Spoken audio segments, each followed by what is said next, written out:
Welcome back to Beyond the Pump, where today we have a very special guest, Dasha Agoulnik, who is a world-renowned researcher and professional coach and business owner in the world of gut health and really just all things health coaching. So thank you so much for joining us today. I believe that Steve had a great topic that he wanted to chat about. Some insights. Well, first off, thanks for having me, guys. Yeah. It's so good to always see you. Appreciate you coming on, Dasha, and spending some time with us. But I think out of the gates, as Andrew so bluntly threw it over to me, I wish there was a ball we could throw across the screen. We should get one. I always find that there's a story, and it's maybe not always like the coolest and biggest story of all, but people in health and wellness have a reason that they got into business initially. And it was this whole like, hey, I need to solve a problem for myself because I have this thing, whatever it might be. And you probably didn't go down that road of, I want to start this business and go out and solve the problem for everybody else, like as your first step through this journey. So I would love to just kick this off with what got you into here? Like what back then got you to where you're at today? What were some of those underlying reasons? And kind of give us a little bit of that journey that you've gone through. So I guess my answer is going to be a little bit multifaceted because when I was telling you guys earlier, I was like, I was born with it, boys. And that's really the truth of it. When I was younger, I, had a candy store outside my bedroom. I had lemonade stands every single weekend with my friends. Wait, you sold candy only to your family? Yes. I would go. My sales was me going downstairs and forcing people to come upstairs to my store to buy candy from me. How old? Was my business model. How old were you? I was probably like 7. I love that. Yeah. But then when I went to college, I started the entrepreneurship club at UMass Amherst, and then I got a entrepreneurship scholarship to attend Tufts University for my master's degree. And then I went back and I pitched at their pitch competition as an alumni. And I won that 100K pitch competition for my protein powder company. So when I say like I was born with business in my blood, like I've always been an entrepreneur at heart. Now, where health and fitness comes into it is that my parents were both cancer researchers. So I loved biology growing up. I thought I was going to be a doctor. I went so heavy into research because, you see your parents, you go do what they're doing. But also I just love knowing why. Like, why is something happening? Why are we the way that we are? And so my whole life I was asking, why is it like this? Why is it like that? Thought I was going to be a researcher, thought I was going to be a doctor. Finally graduated and was like, no, I want to really focus on nutrition because I'm nerding out about biochemistry and macro and micronutrients and how we absorb and digest food. And during that time, I think what got me so passionate and interested in funneling into that is because at that point, I had done so much research about the human body that I was like, the gut is it. And I went dove deep into it. And I was like, okay, if the gut is where it's at, I need to learn about nutrition. I need to learn about how we're doing this so that I can overcome any disease. Like my whole goal always in college, undergrad was like, how do I build the healthiest human being from the inside out based off of what we actually have control over in our life, which is our diet and our exercise and, our lifestyle. And it was like, I wanted to create the most efficient human, which is one of my other problems, which I'm sure you guys all probably know. Like I am efficiency queen. And it's part of that is like the love of finding the most efficient way to create a human and creating the fittest human, which is different than what we see on social media. Because if you come at it from a biological perspective, it's like, how do we create a human being, a Homo sapien, that can reproduce its genetics the most amount of times and live the longest in order to reproduce those genetics the most amount of times. So all that spiel, I started having my own gut issues in graduate school at Tufts. And I went through like 2 years before they diagnosed me with celiac disease, just like back and forth with the testing and all these things. companies. And I just got so passionate about becoming this liaison for people where, Mhm. the doctor's not helping you. You can't really help yourself right now. You need direction. You need someone that's going to be on your side when you go to the doctor's office, that's guiding you through how to actually Yeah. use our healthcare system at this point. And so that's what we created. And now Mhm. we've gotten hormone certification to help people become that liaison. And do we do coaching, and the protein, of course, came alongside it. So it's kind of this umbrella now that's just escalated. All right, that's awesome. So going back to young Dasha, who had a candy store outside of her bedroom at 7 years old, talk a little bit more about the entrepreneurial side of the journey, right? Like you say, you've always had it in you, and I feel like you're downplaying that just a little bit, right? And for me, I started my first like business when I was in high school, going out and mowing lawns, and had 35 accounts after my first year, and I was a kid making, I mean, literally 12, $1,300 every single weekend during the summer. And it was like, I just need more and more and more. And let me go find more and let me go in the drive. And then eventually work 40 hours a week as an electrician and then go deliver pizzas. It's like, yeah, I'm good working 70 hours a week because there's benefits of A, make a bunch of money, but also B, have no time to spend the money. Right. So it's like, you're rich. I didn't start at 7 years old though. So I'm just curious around some of the things that maybe drove you, maybe some of the fun lessons you learned throughout all that, and what you think you did back then that maybe actually propelled or launched you into where you're at today. I think I always, and I think I told you guys about this. I've always loved, so not only do I love the why, but I love understanding like human like the psychological behavior around the whole process is why we do the things we do is much more like there's a mental component to a lot of it. And so I think what I nerded out on was I created a game around selling for myself. And I never really made money selling, to be honest. Like, because again, I was grounded upon these two like very well established cancer researchers working for the top pharmaceutical companies in the world, and everything was evidence based in my household, like everything was rational in my household. um, and so when I got this opportunity to play games and like understand more about the buying process and how to sell, I think that's what really drew me to it. There's probably a lot of like childhood trauma around it too, around just like my parents coming from a different country and like struggling with finances, and like me seeing this as maybe some game potential. Like I probably, there's some deep rooted stuff in there too. When is there not though, really? Most everybody has something these days, I would assume. Andrew, you can talk to that better than I can, but you know, Not in the time we have allocated. And I don't think it's trauma. It's just like your upbringing, right? It's like, experience. right. It's just I experience. say the word trauma, but it's really just like your upbringing and what you were surrounded with in your environment, and that truly does shape who you are.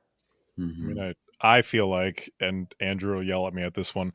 Maybe we'll have to edit this out. I don't know. But in 2024, we call every level of our experience as children trauma, just so that way we can like justify the way we act because of something. And it's like, I'm good with the traumas that I had if they're traumas because it helped me get to where I'm Yeah. at. Yeah, seriously. I think it's because I don't know the other word for it. Like, what is the other word? My Lived experiences would be, generally speaking, how we would categorize those. Because when we think about trauma, I mean, it always comes down to behaviorism of stimulus response, and there's usually an adaptation on the back end of that. And depending upon what the adaptation looks like, it could be maladaptive, it could be you adaptive. And so that's where it's like, if someone beat you as a kid and now you have dissociative identity disorder, which posits that you weren't equipped to deal with a certain situation, that's where you then had to put together this other persona to help navigate, from a mental status perspective. Then that's kind of what we mean by adaptive or not adaptive. But I mean, when they talk about type 1 and type 2 errors, like, is it a false positive diagnosis? Is it a false negative? Do we upplay it? Do we downplay it? Like, PTSD is one of the most overdiagnosed mental illnesses, or mental conditions, I should say, that permeates 2024, and they're really starting to cut back on that, especially at the Veterans Administration.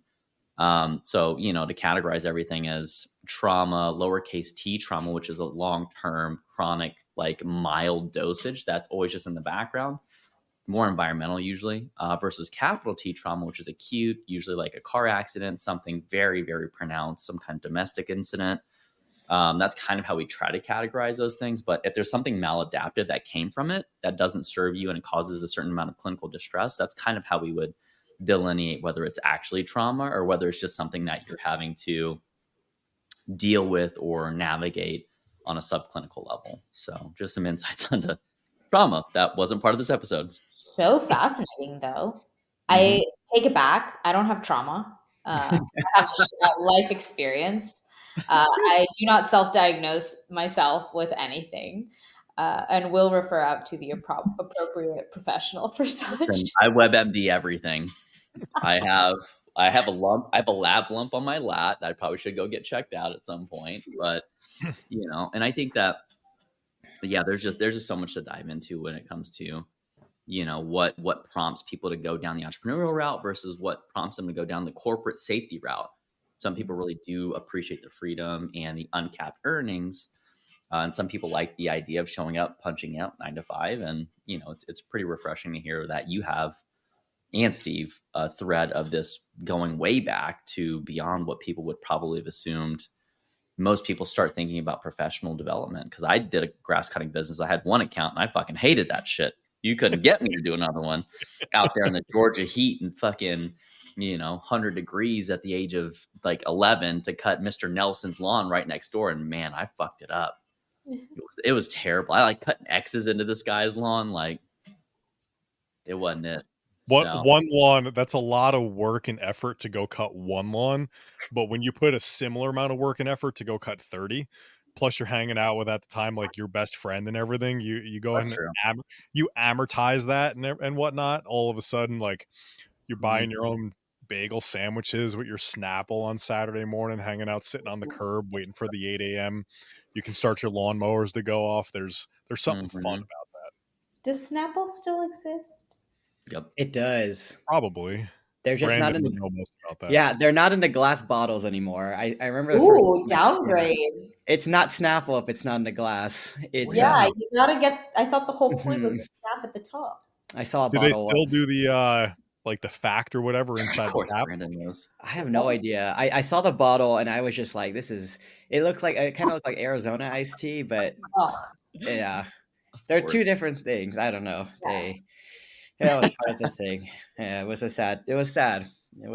Yeah. It's funny because I actually did the same exact thing growing up, Steve. I had a Snapple and a bagel sandwich every Saturday morning after dance class. Oh. Yep. That's how you guys are bonded. Just a thing. I love See, it. We're actually, maybe we're both souls of the same like human. That's like going. I mean, I am completely from that part of the world, so you're one less generation, I feel like, than I am per se. But we're over there. We're over there. The Northeast. The Northeast. Northeast. When I say world, I don't mean America, Andrew. Oh, well, all right. That's fair. If we're going back that far, we're on the other side of Eurasia. You guys are over on that side of Eurasia, the right side, and we're called Eurasia now. It's Eurasia. My Asia. Your Asia.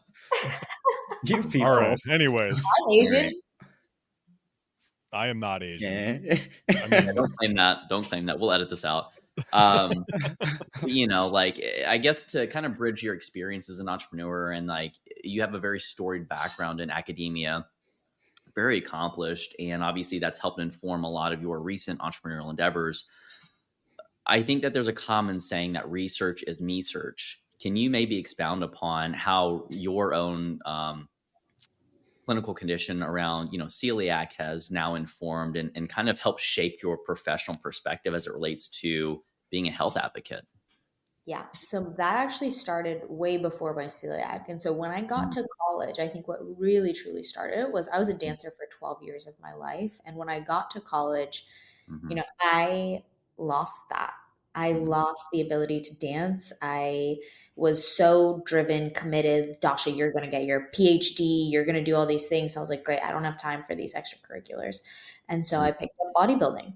And then it became the efficiency perspective of my background came into play. And I was like, okay, I don't want to be in here running if that's not going to build the most effective like health status for myself. And so I started, I was really into research. I started PubMed. I think at that time, ASPE down in Tampa with Jacob Wilson. Was that his name, the researcher that was like really coming out at that time. And so then I went and I like interned there at like the sports research, and Quest was at that time coming out with like MCT and like ketone powders and like, I was, that was like when like the ketogenic diet was getting started. Like, and so I became really fascinated with not only building from that bodybuilding perspective, but as you know, a lot of that is going to be nutrition when it comes into it. So, that's where I started like really truly at the root of it, what I was interested in. And I think because that's where what I was interested in, it naturally led into understanding nutrition more, because we all know like, 90% of what you train is done in the kitchen, and the 10% at the gym is like the rest of it. You can perfect that quite quickly. But when it comes to perfecting nutrition for a broad audience, and now you incorporate disease aspects, like then Dasha got really interested. So you really were attracted to the complex nuances of how that really multi-directional relationship goes. Right. My whole goal was like, I want to cure every disease, right? Like my parents were curing cancer at the time, right? So I came into it, I'm like, okay, no, screw cancer. I'm going to cure all diseases with this idea, right? One up. Yeah, like, right. I'm going to one up them. And so then I decided, okay, so what is, if we were to create the healthiest diet for the most amount of people that like, no matter what gut status, no matter if you had diabetes or heart disease or kidney disease, like whatever you had, what would be the healthiest diet that we could create for the most amount of people? Because generally speaking, exercise wise, there's not much like the healthiest exercise, resistance train 4 to 5 times a week, go do it for 45 minutes, you'll be good to go. Learn how to train heavy and hard. When it comes to nutrition, it's so nuanced because there's so much about the biological background that you come from, your genetics, your environment, all these things. And that's what got me super interested in honing in more from a dietitian perspective. So I know the answer, and we have some inside jokes on the here, as I'm sure you could assume, but the answer to both of those things is actually you're supposed to resistance train 7 to 8 times a week, really hard. That's by far the best for your body. Don't rest. And you never eat lunch, and that's going to be the best thing that you can do for yourself. So no, you forgot about this. I thought it was you work out twice a day, so it's actually 14 times a week. 14. Well, one I was giving you up outside, one inside. And if you get the reference to this, I'm sorry that you've gone down that rabbit hole. While you stare into the sun, so you get the morning sun in your eyes. Right. With the cold shower.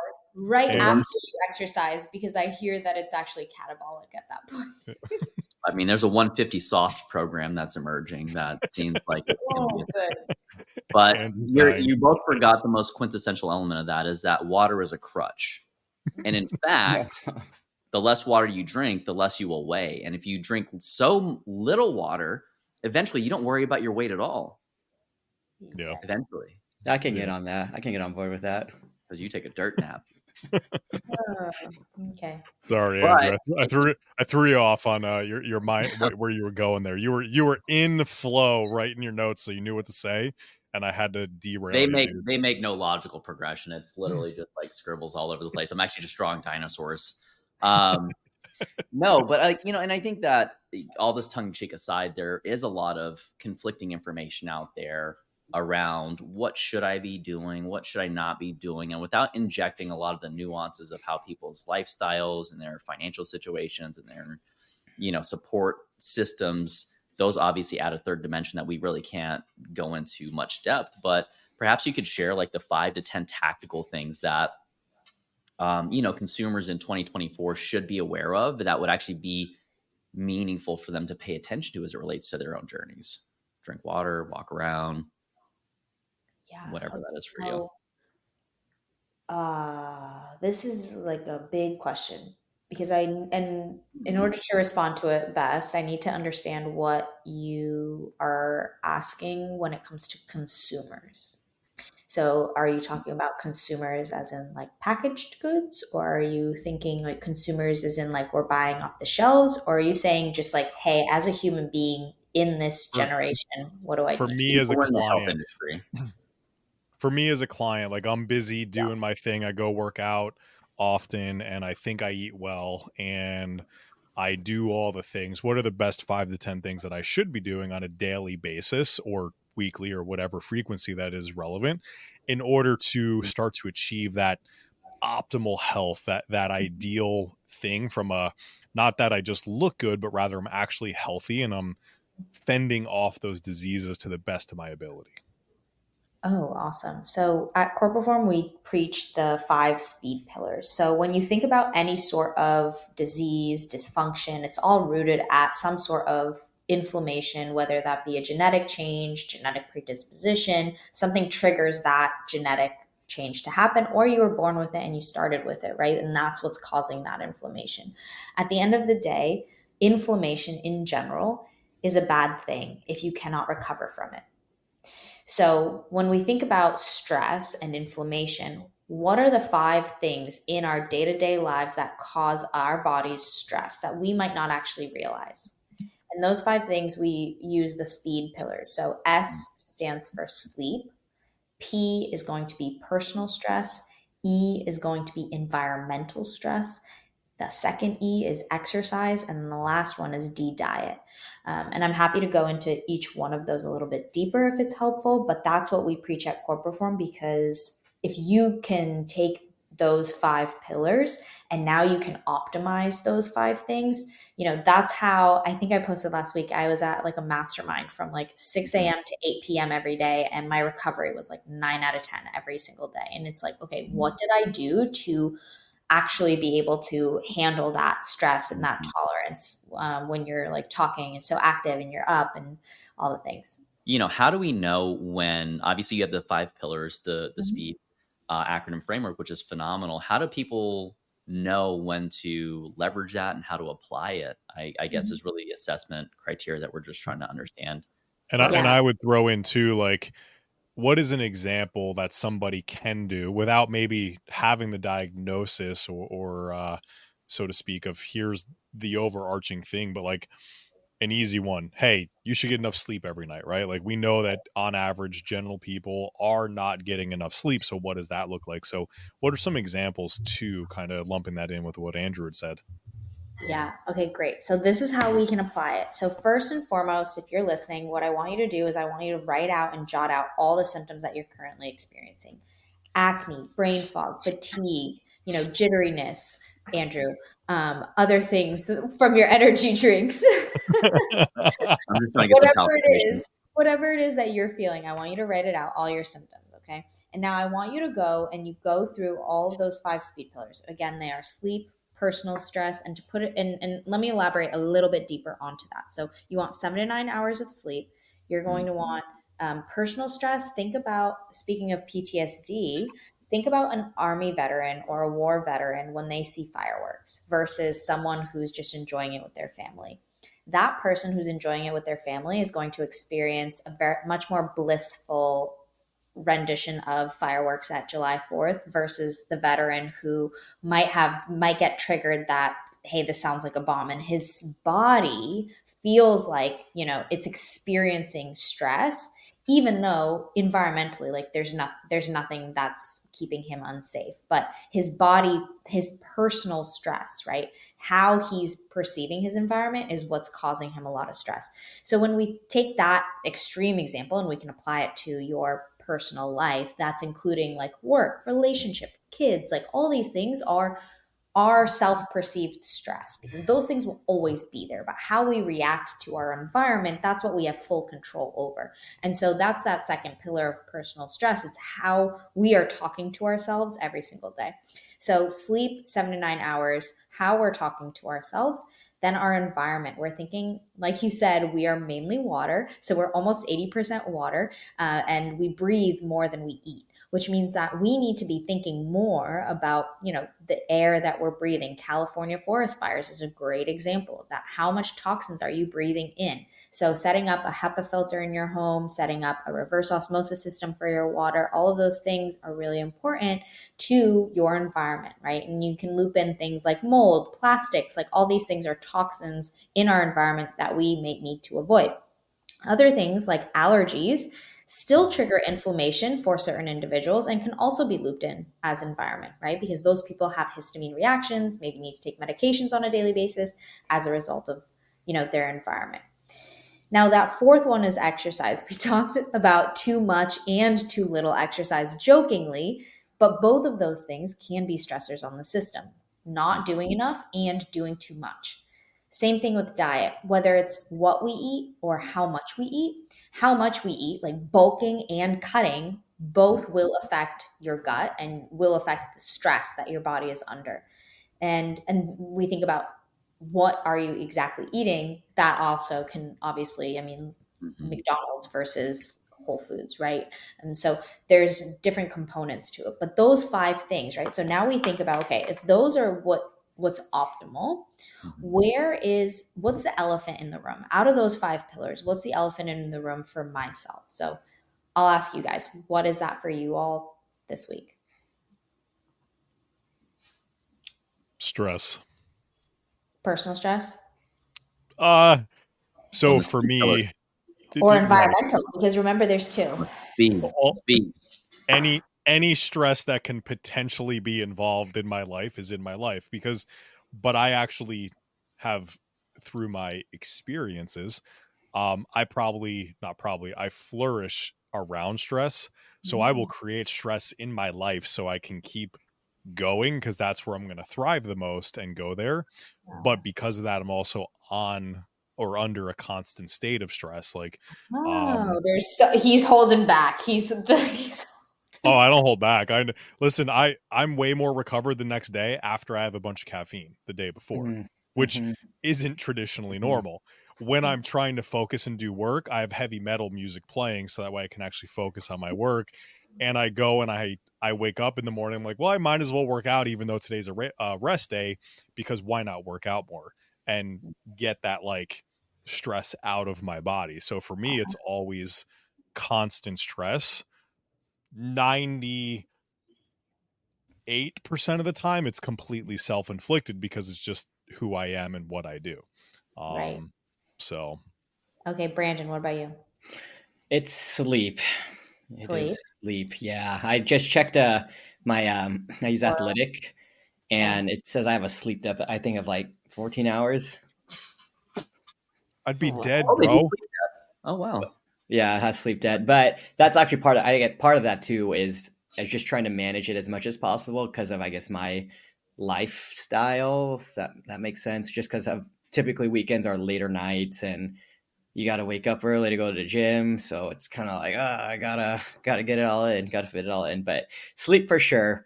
I have been working on it though, so don't you worry. I noticed though, I have this bed and it has this little like adjustments. It's helped a ton. And so normally I wake up in the middle of the night and now I'm like sleeping all the way through. So I think my quality has gone up, but my sleep debt is going up. So I'm not getting enough, but the quality is going up, which is a good direction, I think. Great. Andrew, what about you? Everything. Yeah. I think that, for me, it's definitely, I think my doctorate's probably causing the most stress right now. So that would probably be a personal thing. Which I mean is, downstream of or upstream of all the other things. Like you don't sleep enough, strength training is always a little funky. Your diet's going to then suffer a little bit. So yeah, I would say that that's probably the biggest constraint for me right now, which I mean, isn't unknown. And I think that that's a large component of understanding that being balanced is such a funny concept in 2024. People think that you have to be able to balance your personal relationships and have a fulfilling one of those, and at the same time be professionally fulfilled and thriving, and at the same time be physically thriving. And I think that in order to thrive, you really have to allocate a lot of time and attention, and there has to be meaningful almost intentional sense of neglect towards any one thing, because the margins, like you can't balance everything, unfortunately, in my experience. So it's like, all right, doctorate, 2 more years of grind.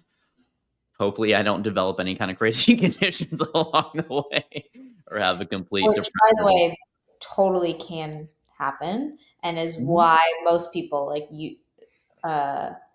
develop any sort of autoimmune condition or whatever else, some sort of trigger of stress, right? Yeah. So I'm glad we've all shared our stressors. Sounds like personal stress is a really great example of it, but whatever you personally are experiencing, the listener right now, that you've gone through, you've listed all your symptoms, you've thought out about all the speed pillars, and you chose one pillar, okay, whether that be sleep, personal stress, environmental stress, exercise, or diet.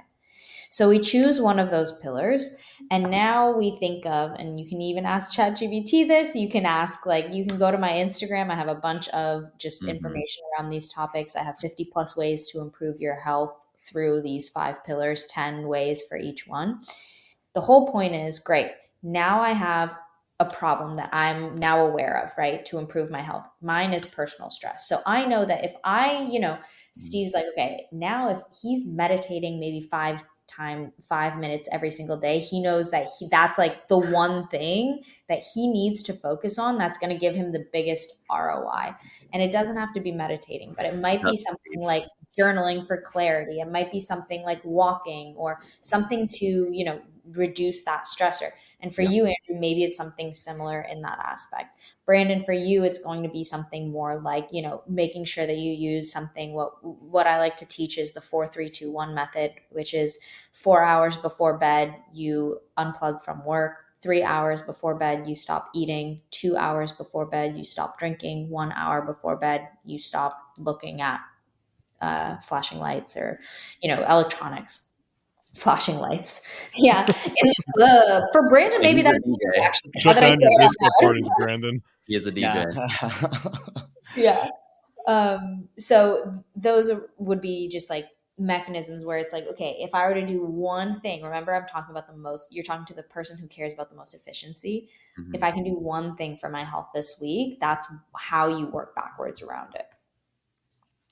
Yeah. And those are definitely very actionable. And I think that, for the listeners, she hinted at, and she humbly suggested that you go check out her resources and her social media, but there's a ton of great information out there. And obviously we can't cover the depths and breadth of everything that she has offer. So please just definitely want to make sure that you go check that out.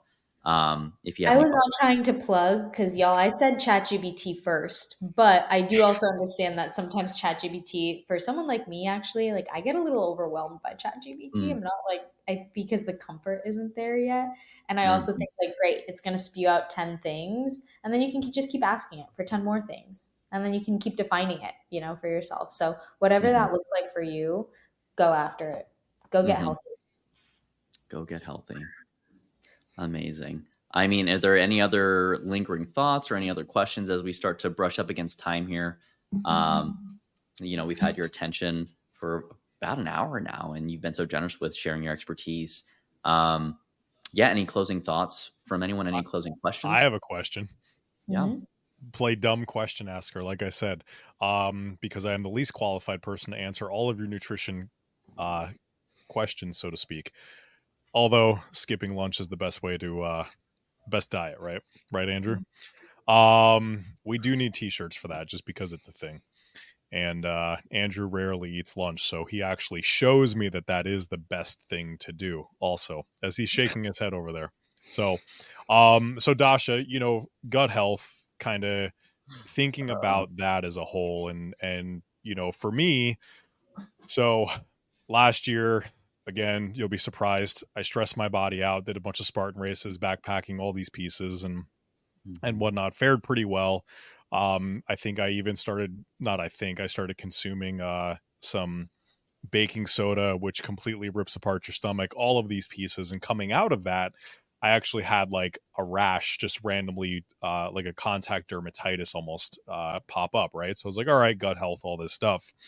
For me, super acute, something very specific. But in the moment, I'm like, what do? I go to this allergist, and they give me, they do the oil blot test, like with all the pokes. and I literally reacted to every single one, including saline. And it's like, no wonder I'm getting red spots under my eyes because, again, saline, and just like I'm allergic to myself.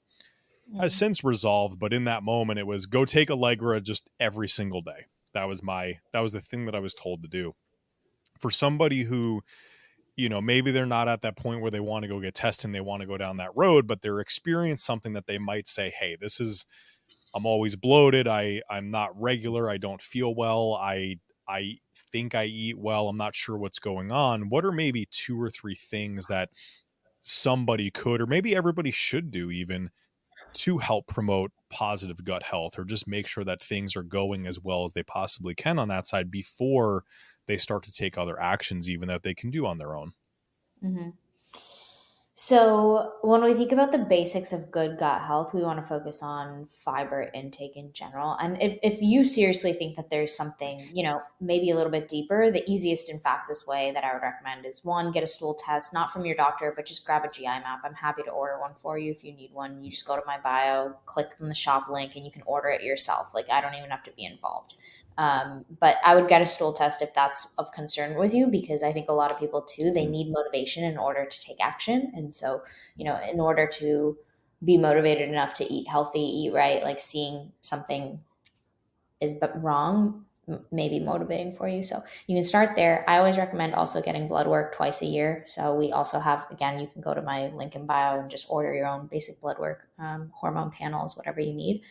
But I would start there testing wise. But Steve, you had specifically said when I don't want to be tested. So when we think about basic good gut health, 12 hours of fasting is plenty for good and optimal gut health. So stopping eating at 6 p.m., starting eating at 6 a.m.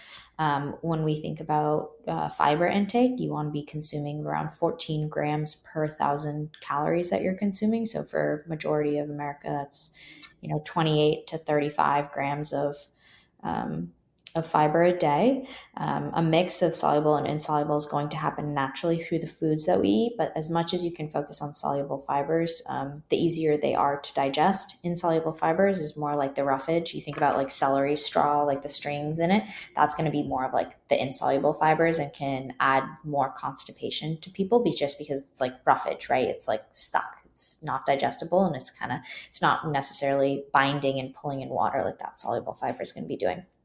And then daily walks after you eat, bowel training. So basically like sitting on the toilet after you eat 30 to 45 minutes and creating a routine. I always like to start by explaining and going back to a baby. So if we were thinking of a baby and how we train them, there's 2 things. We train them how to eat, and then we also train them how to eat on a schedule, right? Because if my baby is eating, sleeping, pooping on a schedule, I know that I can go to bed at night and not have to worry about a thing. Like I won't be woken up. So similarly, if you can train your body to eat, sleep, poop on routine, the body is more in routine and more likely to do it. People who are like, oh, I grab and go in the morning, like I'm such in a rush, like you're not giving your body time and space that it needs in order to complete its own routine. So training and eating at the same time, going to the bathroom, or at least sitting on the toilet at the same time every single day, it has been shown in the literature to help with people who have irregularity. There are other tricks too to regularity too, like kiwis, prune juice, ginger, all the things that you can do from a food as medicine perspective. But when it comes to like consuming enough fiber, I think that's first and foremost in this world that we live in right now, where everyone is going carnivore and animal based and saying that vegetables are the death of us, when 6 to 7 servings of fruits and vegetable has been the crutch of where we have come from. And I would highly recommend you make sure that you consume those things for the antioxidant capacity, for the polyphenols. All these things are feeding the microbiome differentially. So it's really important to include as much diversity in your diet as possible. And that leads me to, diversify. If you are constantly eating blueberries this week, go out and eat a freaking blackberry. Like, I don't freaking care, but just try something different. And it doesn't have to be huge swings. If you love oats, fine, keep having the oats. Maybe try cream of rice or something. a coconut pudding or something like that. And I'm a creature of habit. So I hear you when it's like easy to just keep the same things because your brain doesn't have to think about it. And that's where I keep things super plain and simple for myself for lunch and dinner. I'm like, okay, I know I'm going to get in vegetables at lunch, and I'll just rotate those when I can. Like last week I bought broccoli. This week I'll buy cauliflower, something like that. So what I took away from there is you shouldn't eat cold chicken and rice every day for like a year for lunch. No, probably not. No, okay. Got it. Hot chicken and rice though. Fried chicken. too? Hot chicken. Fried chicken. From Fried Taco Bell. spicy hot chicken. Their Diablo sauce is pretty good. It's fine though.